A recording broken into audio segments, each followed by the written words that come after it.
Hello everyone, welcome to Loniyal classes. Students, जैसा कि आपको पता है हमारा पॉलिटिकल साइंस का चैप्टर 6 पॉलिटिकल पार्टीज चल रहा है, जिसमें अब तक हम डिस्कस कर चुके हैं why we need political parties and functions of political parties.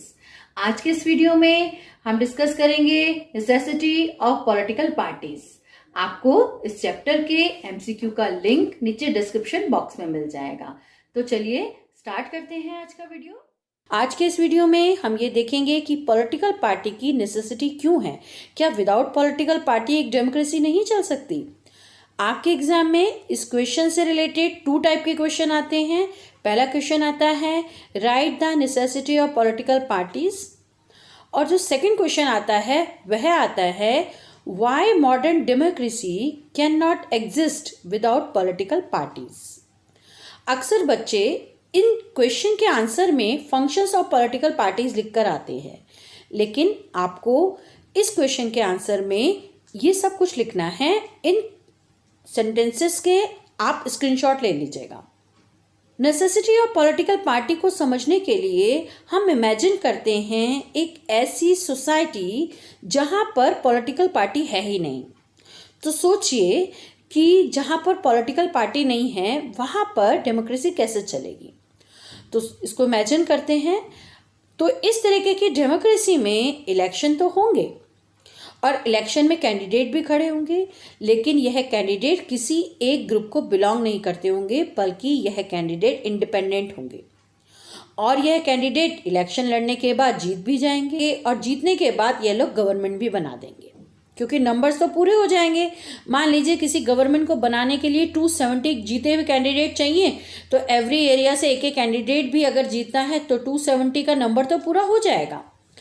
लेकिन यह कैंडिडेट जो हैं, यह कैंडिडेट इंडिपेंडेंट होंगे और यह अपने एरिया के लिए ही रिस्पॉन्सिबल होंगे। मान लीजिए अगर हम हरिद्वार में हैं, तो हरिद्वार से अगर कोई कैंडिडेट जीतता है तो वह हरिद्वार से रिलेटेड प्रॉब्लम ही को तो सॉल्व करेगा।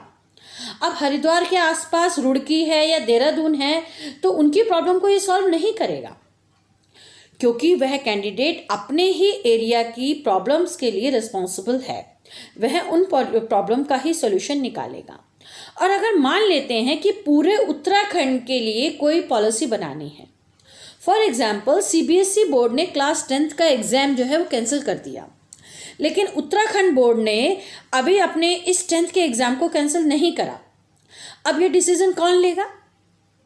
क्योंकि सभी कैंडिडेट जो हैं वो अलग अलग एरिया के लिए रिस्पॉन्सिबल हैं। पूरे स्टेट के लिए अगर कोई मेजर पॉलिसी बनानी है तो वह कौन बनाएगा? कोई नहीं होगा। तो इस तरीके से अगर कोई पॉलिटिकल पार्टी नहीं होती है तो इलेक्शन भी होंगे और मेंबर मिलकर गवर्नमेंट भी बना लेंगे, लेकिन एक लार्ज एरिया के लिए या पूरे एरिया के लिए कोई मेजर पॉलिसी बनानी है, पूरे स्टेट के लिए या पूरी कंट्री के लिए, वह लॉ या पॉलिसी कौन बनाएगा, इस बात के लिए रिस्पॉन्सिबल कोई नहीं होगा। तो इस वजह से विदाउट पॉलिटिकल पार्टी गवर्नमेंट तो बन जाएगी, लेकिन उसकी कोई यूटिलिटी नहीं होगी। हम सेकंड रीजन समझते हैं पॉलिटिकल पार्टी का। The rise of political parties is directly linked to the emergence of representative democracy. It means जैसे ही किसी भी कंट्री में रिप्रेजेंटेटिव डेमोक्रेसी आई, वैसे ही पॉलिटिकल पार्टी का भी जन्म हो गया। वो कैसे? सबसे पहले समझ लेते हैं रिप्रेजेंटेटिव डेमोक्रेसी क्या होती है। किसी भी कंट्री में 2 तरीके की डेमोक्रेसी होती है, ये आपने क्लास 9th में भी पढ़ा होगा। एक होती है डायरेक्ट डेमोक्रेसी और दूसरी होती है इनडायरेक्ट डेमोक्रेसी। इनडायरेक्ट डेमोक्रेसी को ही रिप्रेजेंटेटिव डेमोक्रेसी कहते हैं।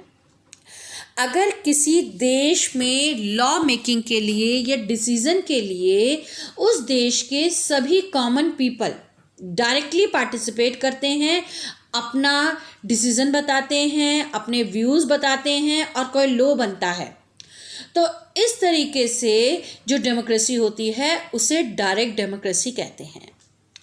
लेकिन जो लार्ज कंट्री होती है, जिस कंट्री की पॉपुलेशन बहुत ज़्यादा होती है, वहाँ एवरी कॉमन पीपल जो है डिसीजन मेकिंग में डायरेक्ट पार्टिसिपेट नहीं कर सकता।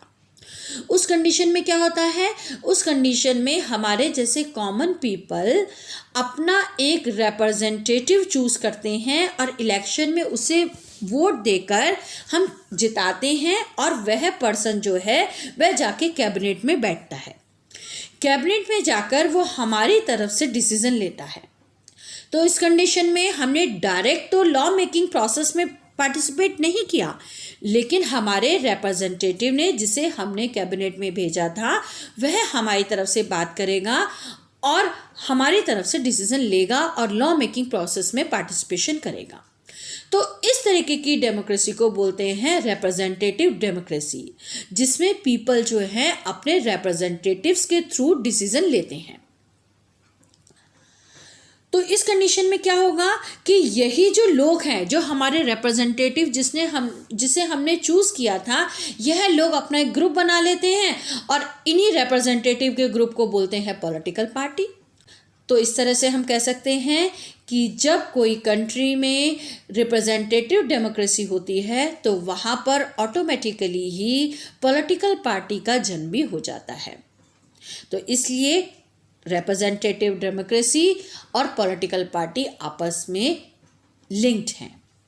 अब आता है थर्ड ऐसा कौन सा रीज़न है जिसकी वजह से पॉलिटिकल पार्टी की हमें ज़रूरत पड़ती है।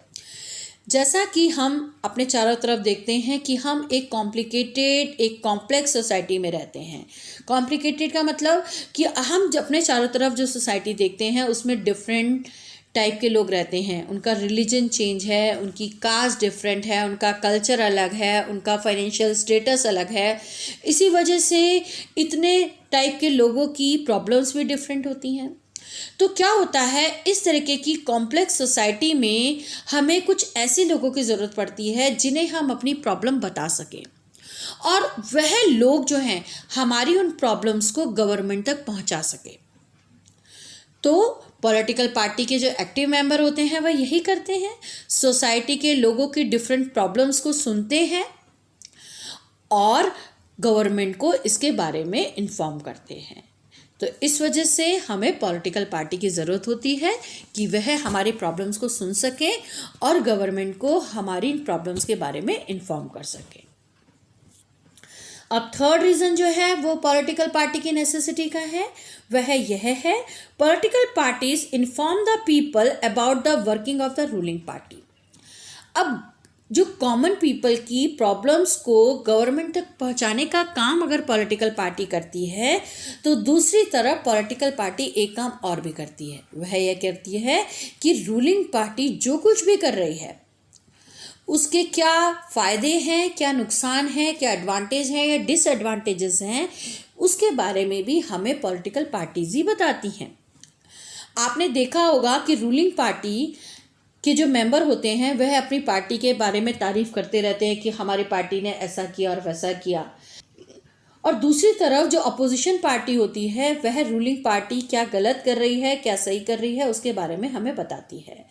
तो अगर हम देखें तो ये अपोजिशन और रूलिंग पार्टी दोनों ही जो है तो पॉलिटिकल पार्टी ही। तो इसलिए हम कह सकते हैं कि यह पॉलिटिकल पार्टी रूलिंग पार्टी क्या सही कर रही है, क्या गलत कर रही है, इस बात की इंफॉर्मेशन हमें कौन देता है, ये कॉमन पीपल को कौन देता है, वह देता है पॉलिटिकल पार्टीज। अब हम बात करते हैं फिफ्थ पॉइंट की। Political parties talk about the problems of the state, the working and failure of the government and give suggestion for the upliftment of the masses।